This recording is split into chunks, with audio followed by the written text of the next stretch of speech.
To move to introducing our next speaker.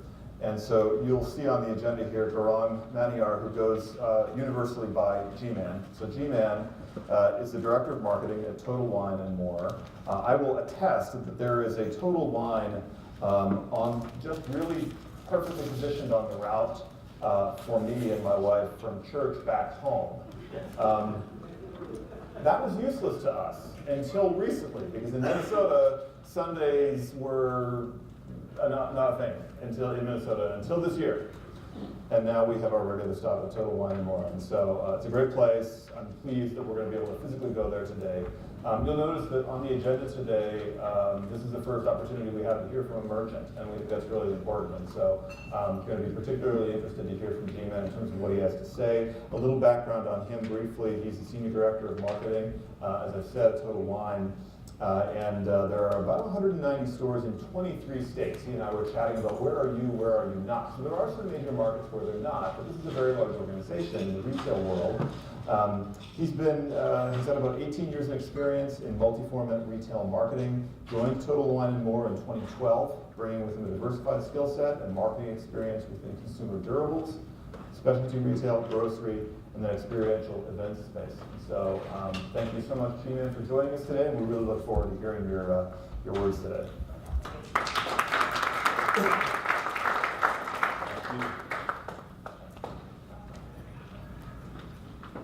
Hey guys, thank you very much to the CardLinx Association and Silvio for inviting me to talk to all of you as part of the CardLinx West Forum happening in Seattle. Just quickly, show of hands, besides me, how many merchants are in the room? Besides Total Wine & More, any merchants in the room? Like I thought, great. The reason I asked that question is me sitting here and talking and listening to all of you during the day. I feel that that's somewhat of a disconnect. You all have great things to share, you all have great things you want to sell, but you all need us. You all need merchants who are going to be listening to what you guys have to sell so that we have the dollars to spend with you guys, right? So let's try to make this more merchant-centric. Just feedback for all of you from a merchant out here. And I'm going to talk through my journey. I'm going to talk through who's Total Wine & More, why am I here, some cool things we've done, and how can we partner together. Just a show of hands, how many of you in the room, besides that, know of Total Wine & More or have had a chance to visit or shop at a Total Wine & More? Oh wow, more than I expected, that's awesome. Again, the reason I asked that question is, in my journey as a merchant in the CardLinx or CardLinx offer business, what I have noticed is a lot of times we get shut out because of alcohol.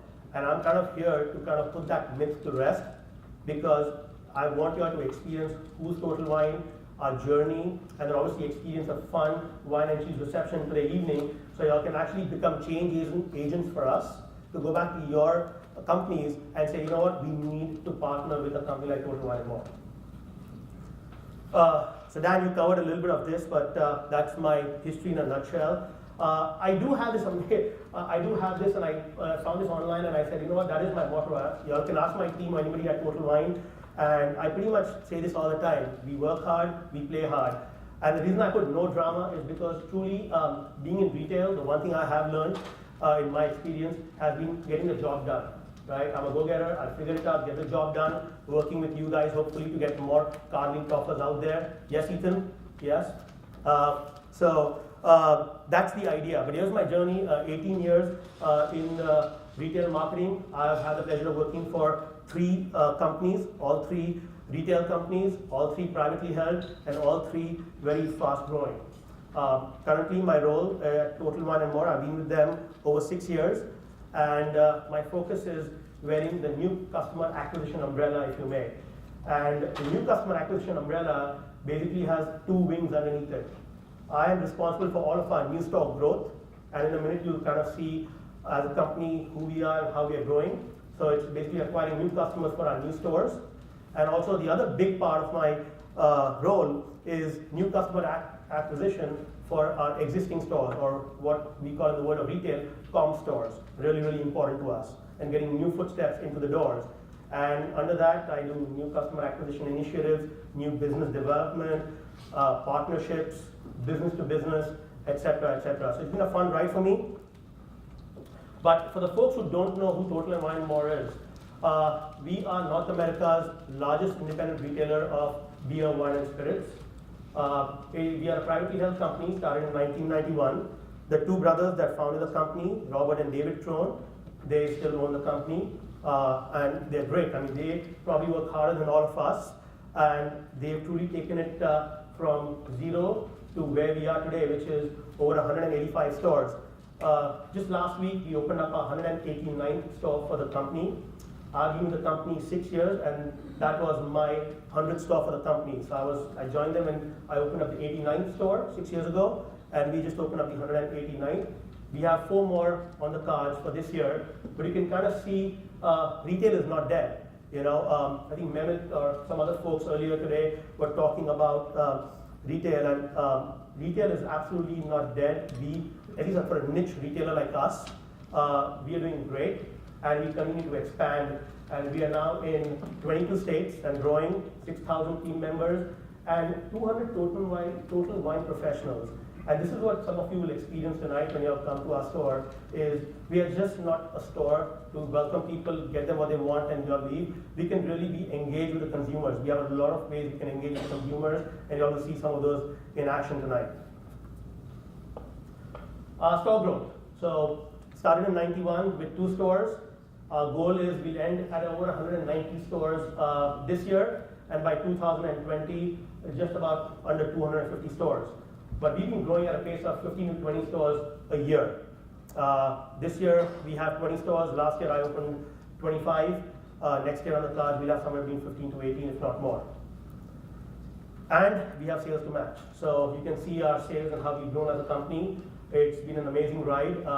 We'll touch 3 billion this year, and our goal is to be at 4 billion by 2020. So that's the kind of growth we've had. We've grown at 15 to 20% year over year. Our footprint, we are in 22 states. So you can see kind of our footprint.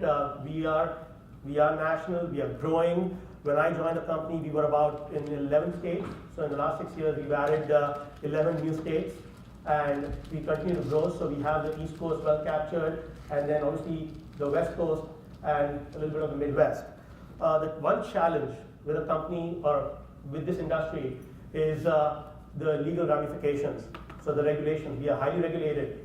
So when we enter a new state, it's like entering a new country. We have to abide by the federal laws, the state laws, and in some cases the county and city laws also. So it makes it very, very challenging, and that's why there's truly nobody like us in our space. You have a couple of other retailers that might be in a few states, like 3 or 4 max, but for them to expand beyond makes it just very difficult. But we think we have the secret sauce, and we kind of have figured this out, and that's why we are growing at the pace we are growing. So based on everything you've seen, would you like to see a retailer like this tonight and experience what Total Wine & More is? Yes? Great, so that's my first plug. We are going to host you all at 5:30, and I thank you. You've heard this all day long, and you know it was something Silvio and I talked about. I mean, my goal, I'm a marketer at heart, and I want to make sure I sell my company to all of you so that hopefully we can partner together. And like I said earlier, my goal is for you folks to be change agents in your organizations to want to partner with a company like Total Wine & More. So what makes us unique? Our pillars of differentiation, our pillars of success, if you may, and again, you guys will experience some of this tonight. Selection is our #1 factor. The one thing that we get most common is we are the adult Disneyland or an adult candy store. Because when you go into a Total Wine & More, you have 8,000 unique wines, 2,500 unique beers, and 3,000 different spirits you can choose from. And that's the beauty about who we are. We are also North America's largest cigar retailer based on the volume we do in cigars across all our stores. So that's a very unique proposition that we have to offer to our consumers that makes us stand apart than other retailers.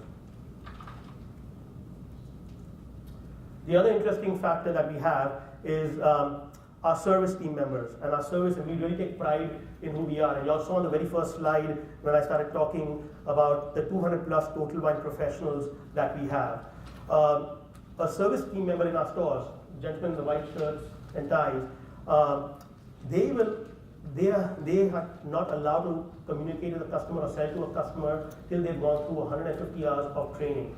So that's a kind of stance, and that's a kind of effort that we take in training our team members before they can help you folks out there when you all come to a Total Wine store. So that's another very big differentiator that we have against any other competitor. Some of the other cool things that are looking on your screen, we do a lot of gifts, accessories, tastings. We have a tasting station or a multiple tasting stations depending on the newer stores and what we do. And we have tastings every weekend for people to try different wines. Hopefully you like something, or beer, and hopefully you'll buy something. A unique differentiator for us is our classrooms, or what we call as our education centers. And that's what you guys are going to see tonight, is we have these spaces in our store where we do a lot of unique events. We do a lot of wine educational events, beer educational events, etc. And we can also give those out to folks at no cost. So all of you here, here's my other plug. This is my B2B handle out here. If you all want to host any team building events or team building activities, right, you all can do that at a Total Wine and More. We have a great retailer based in Dallas that has their marketing and merchandising annual events at our stores, and we do the wine and the beer tastings for them. They get their team members, they get food, and we give them the space at no cost. Right? What do we get out of it? Hopefully some sales. Right? So think of the Disney model, right? We got you in, you experience something fun, and then you're going to walk past the 8,000 wines, 2,500 beers, 3,000 spirits. Hopefully you will buy a few. Right? So that's a unique factor. Something else that differentiates us from everyone else. Yes, we have the selection, but we also have selection where it matters. So the local offerings is a really, really important piece. I talked to Seattle or the Washington State, right? Pac Northwest, a very big wine growing region. So you'll see a lot of wines that are available here that may not be available in other parts of the country, but we'll make sure we form those relationships with the winemakers and the wineries to get those wines in our stores. Same thing with beer, right? A lot of local beer, local breweries will try to get their beers into our stores for our customers, and we really pride ourselves on not just having the big selections, but also curating it to the local sets that's meaningful. First to market, another very big factor for us. I come from grocery retail prior to joining Total Wine, and I can tell you that when we would have other CPG companies coming to us, wanting to partner with us for all their new products and things like that, we had certain time periods in a year when planogramming happens, and that's when we say, okay, now we can put all these things out. So we might miss a window in some cases of being first to market. At Total Wine, that's not the case. We love and we pride ourselves of working with our supplier partners on being first to market, right? And that's something else. Remember that word, first to market. I'm going to talk to it again later on because it gives us that first mover advantage. Specialty services. When I came on board 6 years ago, we didn't have it, but now we do. So for all you folks out here that are collectors and are looking for some unique wine, they're looking for some unique bourbons, scotches, something very hard to find, we have a whole department now that can help folks do that. We are one of the first few retailers in the country that has a very robust Bordeaux Futures program. So any Bordeaux lovers in the room, right, and you're going to invest and buy a allocation of 2016 or 17 Bordeaux wines before they even come out to the public, you all can do that with us. So there are a lot of fun things we can do with our concierge sales department that other folks don't have. Let's spend a few minutes on our customers. So a couple of years ago, we spent a lot of money, a lot of time to understand who our customer truly is. And this is really, really important if we decide to partner together out here, because you all need to understand who our customer is, and hopefully these are the customers that are already in your databases, right, to the issuing card members or processors or publishers, and hopefully we can get to keep them or get more of them. So we identified 3 main segments. The Engaged Explorer segment. So pretty much think of them as most of you in the room out here, the typical suburban household, married with kids, higher than average household incomes, and love to explore. So they are travel lovers, food aficionados. We love them because they are not coming in for their same bottle of wine, beer, or spirit that they usually drink. They want to explore, they want to learn, they want to go on a journey with us, and we obviously want more of them. The social apprentice. So we purposely didn't put the word millennials out here. Millennials is the buzzword in the industry, but for us, we call them the older millennials. Right? You see the average age, 38 years, but they have disposable income to spend. They are married. So we are going after the older millennials, or want our fair share of them as another audience segment that we are going after. And then last but not the least is the mature value shopper, another very important segment for us. And our goal for this segment is we want to defend them. So our key criteria for the three segments, we want to keep and grow share of our engaged explorers. We absolutely need to grow our social apprentice segment. We don't have enough of them, and we want to do more with them. And then we want to defend our mature value shoppers from going elsewhere. Now, from everything that I've done in the CardLinx space, and I'll talk more about it and give you guys some examples, that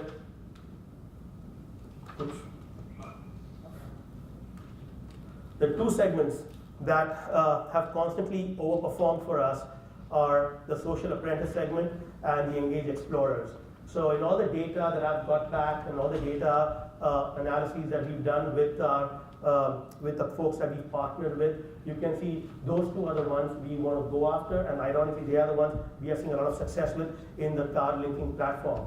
And these should be your customers, right? So these are your customers, we want to get more of them, so let's partner and do more. So what have I done in this space? Well, when I say I, Total Wine and More. We've been with American Express for a long time, and we've had a great partnership with them, and it's actually morphed beyond just card-linked offers. And we've had a great run with them, and we continue to do a lot with them. And just earlier this year, I know David Crystal had to leave, but earlier this year, we started a relationship with Orgio to do card-linked offers with Orgio. Why don't I have more on the screen? You also be asking yourself that question.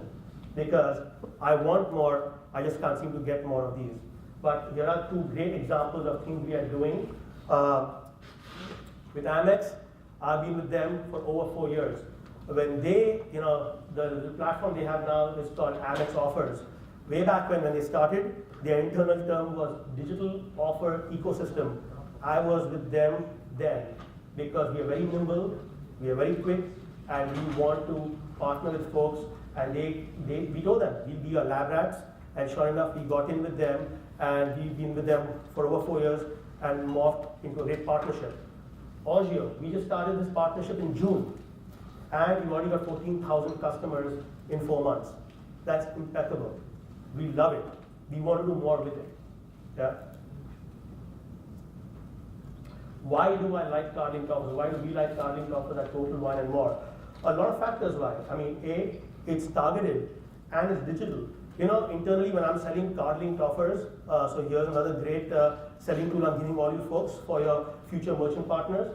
Use it as a tool telling customers it's a targeted digital direct mail. Nobody understands card-linked offers. You've got to explain that in a gazillion different ways to people in the company.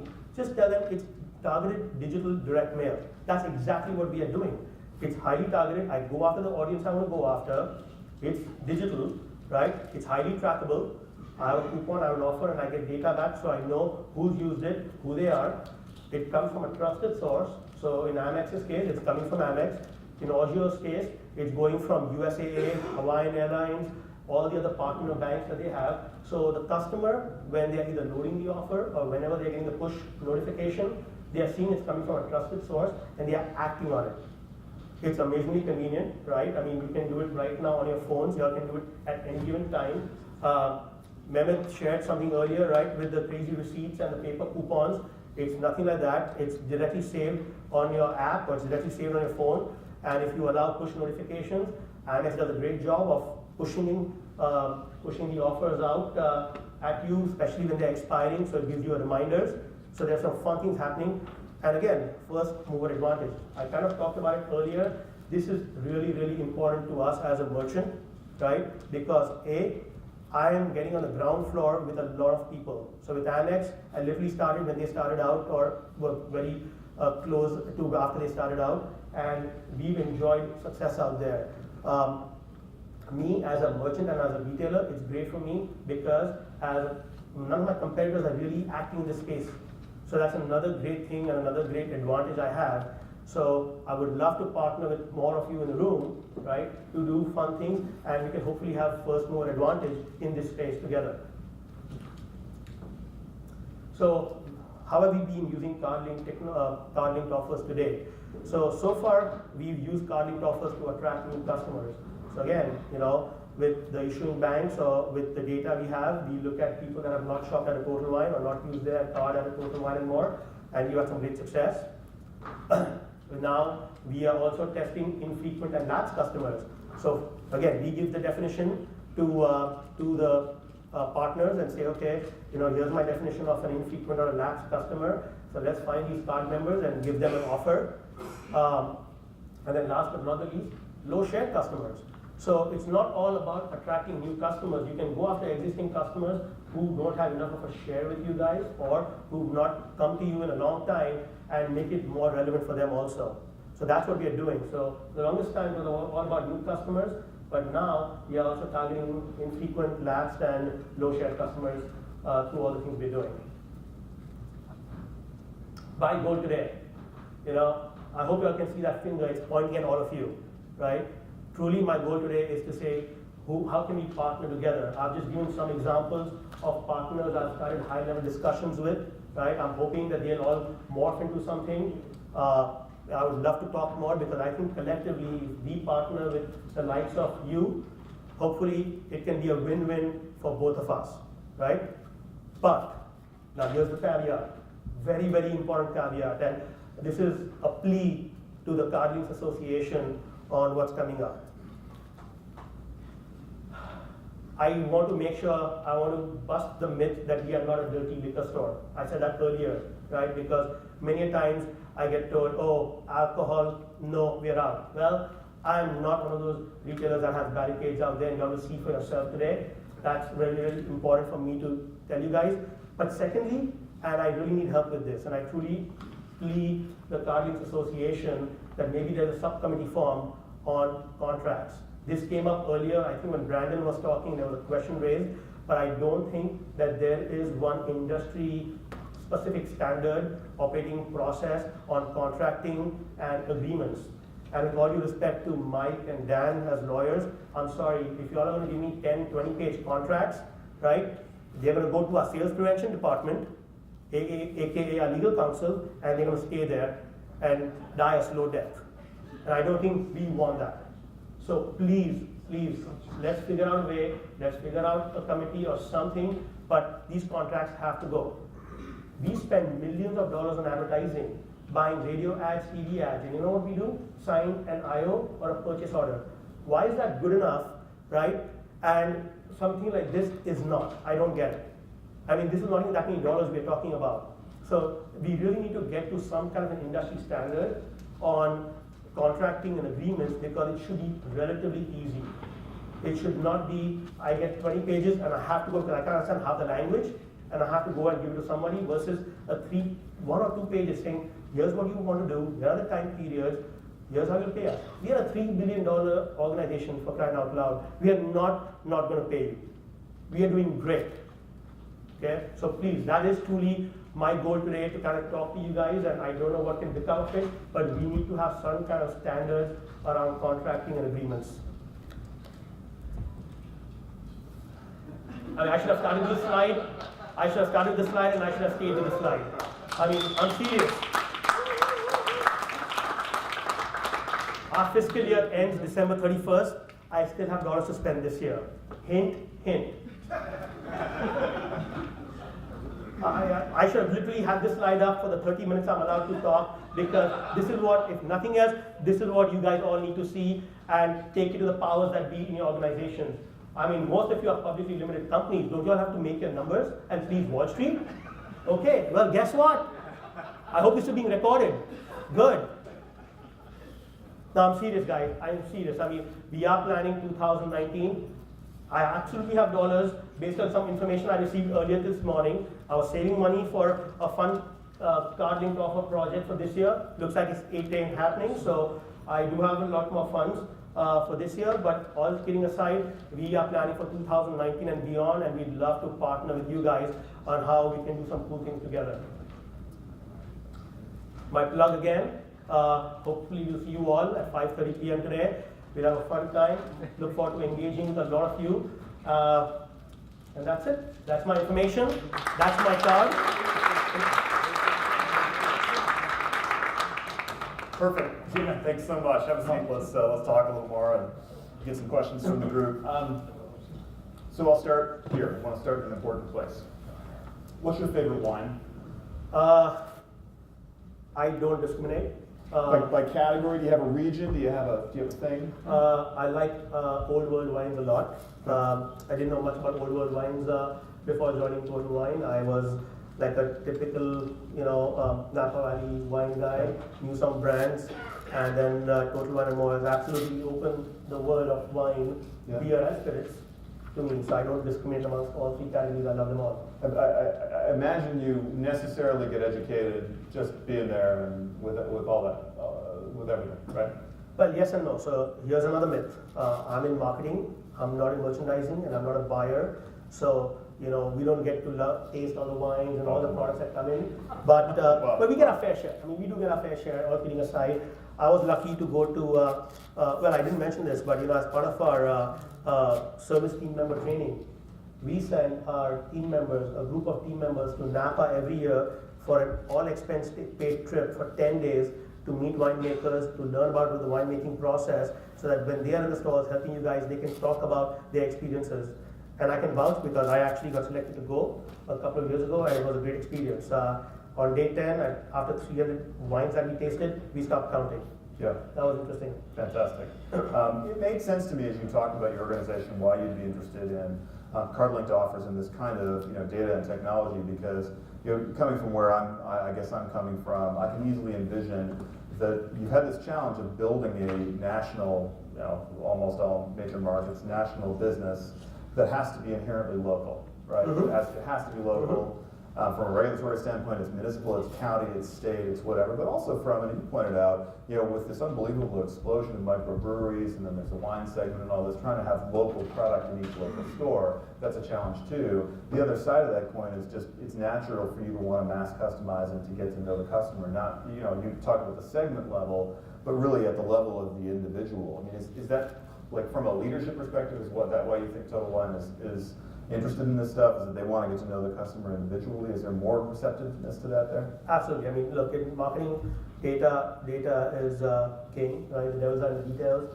So I would say yes, and to the extent you can get more information on the customer or my target audience that I'm going after, and truly see their journey. It's not always the first purchase, but we always look at lifetime value, right? I mean, that's another key thing. I mean, it's great that I got them in with the CardLinx offer the first time, but what did they do after to try and get that information also? And the economics pay off. The economics pay off, and that's why we are in this space, and we want to do more in this space. And the big thing about being local is, like I said earlier, I mean, the regulatory environment is pretty challenging and tough. So we look at CardLinx offers as coupons and promotions, and a lot of states don't allow it. So I have to be very careful when I'm working with publishers, issuers, or folks that have CardLinx offer technology that they want to give to us, that they have to be able to target it not just to the consumer, but also at a state level, because we can only do certain things in certain states or certain offers in certain states. That's the other reason why being locally relevant makes it really, really important. Highly tailored, right? Okay. Well, one more from me, and I'd love to get some questions from the floor. What do you want to do that you haven't been able to do yet in this space, right? You can imagine, you were talking about what you've done so far with American Express, with Agio, but is there some next thing that in 2019 or 2020 you'd love to be able to do that you haven't been able to do yet? I mean, honestly, just grow this. And grow it beyond card linking. So yes, we are at a CardLinx Association forum, right? But I mean, hopefully, the MasterCards of the world, the Visas of the world, or even issuing banks like Capital One, right? Bank of America, JP Morgan Chase. I mean, let's start a partnership together. It can start with doing CardLinx offers, but it doesn't have to stay there and end there. Let's take it to the next level, right? I mean, we do a lot of fun things with respect to experiential events in our stores, right? So if you have your version of a platinum card, the black card, VIP customers that you all have to cater to, we can help you guys there. We have access to fun things, right? Not just in our store. We can do things in our store, we can do things outside. So there are just a lot of ways the partnership can grow. So that's truly what I want. I mean, my role in terms of new customer acquisition and partnerships is how can you partner and do more than just card linking. Let's start there and let's make sure we do our due diligence to this industry, but morph it and do a lot more beyond that. You have a tremendous advantage of having a product that everybody loves. So Hopefully. yeah, good. Questions from the floor? Okay, we're going to wait for a microphone to get there. There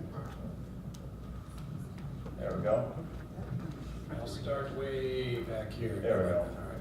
So you're talking about Agio being distributed and doing well on Agio. They are dealing with their own, they use a bank channel, not the payment card networks. Have you been approved by the payment card networks on any of the publishers who are working with the payment card networks for? So you said payment card networks, can you elaborate? Are you talking about Visa? Visa, MasterCard, American Express. MasterCard's right there. Am I approved MasterCard? Let's ask them. Last I checked, I think that was a yes. And I hear some heads nodding out there. So yes. Okay. You have one of the world's biggest brands in American Express that I've been doing things with for the last 4 years. So I think that's a yes. Great. Right? And I would love to connect with folks from Discover and Visa. That's exactly why I'm here, to kind of say, okay, what are